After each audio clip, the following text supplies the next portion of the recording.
คนเวียงจันทร์ที่ทำให้ฉันหัวใจสั่นไหวอยากลองพูดคุยอยากเข้าไปทักทายอยากแต่อายไร้วาสนา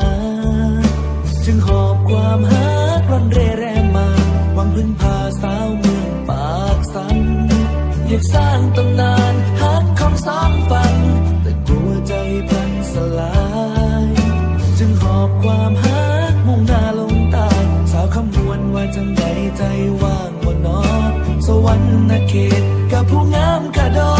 อยากพ่อเด็กคนหูใจอยากให้หูไว้ใจมีแต่หา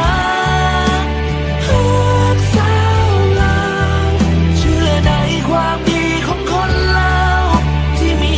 มาอายได้แต่วันสิได้พ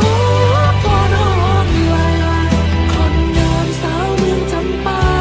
มาเป็นคู่ใจ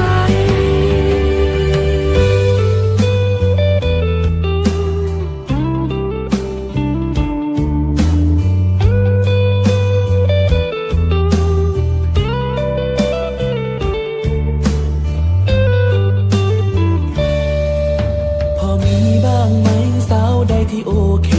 สาวเมืองปากเสเมืองเซกองไออยากสิลองหักกับน้องสาวเมืองเซกองคนงามพอเจอหน้าเจ้าไอ้ก็บอกกล้าถามโอ้คนงามคือเมื่องามแทนน้องสิลองขึ้นไปหลวงพระบางดีบอกเพื่อได้พ่อคนงามและจริงใจสยบุรีหรืออุดมใสหลวงน้ำทาว่าไงใจว่า